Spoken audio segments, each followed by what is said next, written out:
kisah ini merupakan kisah nyata yang dialami oleh ibuku sendiri. Saat itu aku masih duduk di bangku TK, kita baru saja pindah ke suatu perumahan yang terletak di pelosok desa di bagian selatan Jawa Timur yakni Desa Poncokusumo di pedalaman Kabupaten Malang. Belum banyak orang yang menghuni daerah ini. Rumah warga yang berpenghuni masih bisa dihitung dengan jari. Hampir semua hunian di perumahan ini belum ditempati oleh pemiliknya. Waktu telah berjalan 3 bulan. Keluarga kami mulai mengenal beberapa orang yang berada di kawasan ini, seperti tukang sayur, tukang pijat, tetangga dan ojek. Saat itu kami sedang dalam keadaan genting, badanku mengalami demam hingga gemetaran. Rumah sakit amat jauh, kita harus menempuh jalan menuju kota jika ingin berangkat ke sana.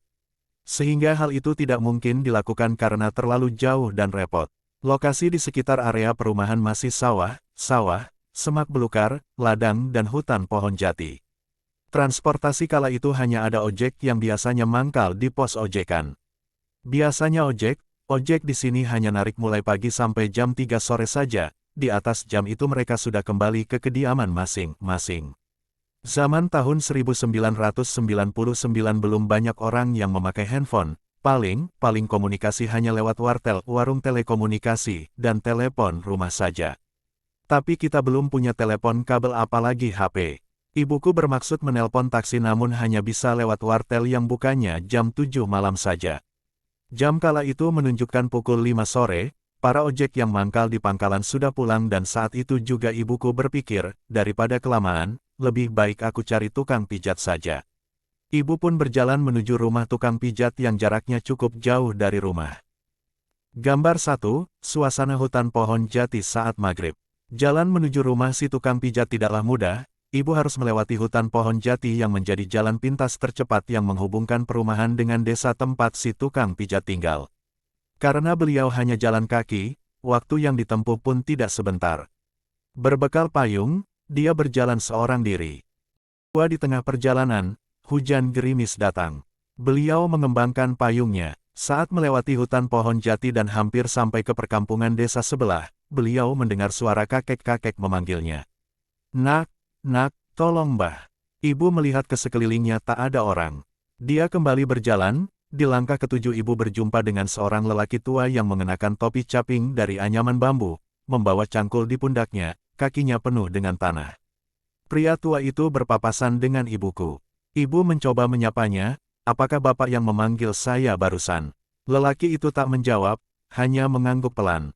Gelagat pria itu tampak aneh. Tatapan ibuku tak bisa lepas dari pria tua itu. Ada yang bisa saya bantu, Kek? Tanya ibu sambil memayunginya juga. Tulung terno aku muli, tolong antarkan aku pulang. Ibu seolah lupa dengan apa tujuannya ke sana.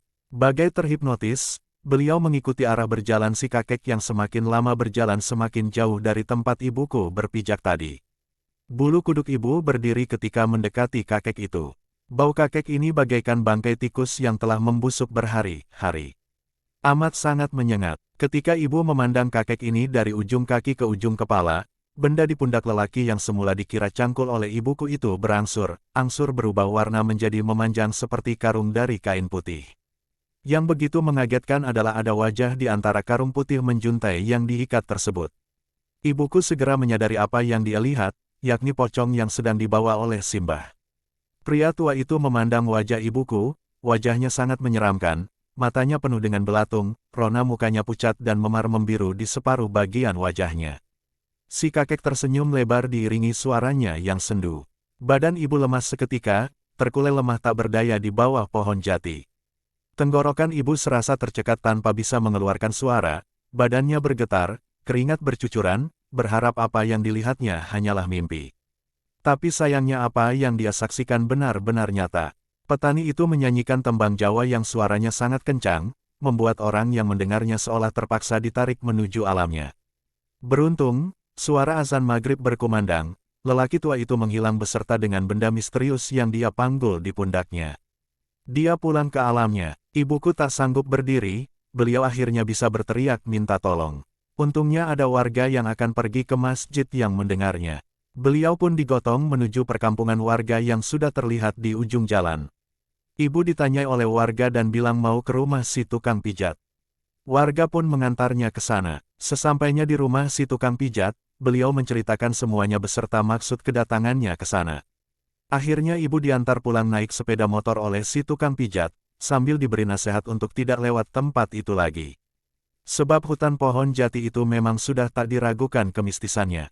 Penampakan sosok petani itu telah banyak diketahui warga. Untung saja ibu segera menyadari bahwa yang dilihat itu bukan manusia. Banyak warga yang hilang beberapa hari dan mengaku diajak Mbah Wiro main ke tempatnya begitu kembali, ucap si tukang pijat. Konon katanya, sosok petani tua itu dulunya bernama Mbah Wiro. Dia dulu manusia biasa, hidup di kawasan perkampungan yang sama dengan si tukang pijat. Mbah Wiro tinggal hanya bersama cucu semata wayangnya. Namun cucunya meninggal di usianya yang masih anak-anak. Di hari pemakaman cucunya, Mbah Wiro tidak rela jika cucu kesayangannya tersebut meninggal. Dia kembali membongkar makam sang cucu untuk dibawanya pulang. Saat itu penduduk sudah melarang keras perbuatan Mbah Wiro, tapi dia tetap ngotot. Beberapa hari kemudian dia menyusul cucunya dengan jalan mengakhiri hidupnya sendiri. Beliau dimakamkan di pemakaman yang letaknya tidak jauh dengan hutan pohon jati. Penduduk setempat sangat menghindari lewat jalan itu kecuali di siang hari. Cerita ini baru beliau sampaikan ketika aku dirasa cukup matang, yaitu saat sudah masuk SMP karena ibu khawatir jika saat itu langsung diceritakan padaku saat itu juga maka aku akan tumbuh menjadi seorang penakut.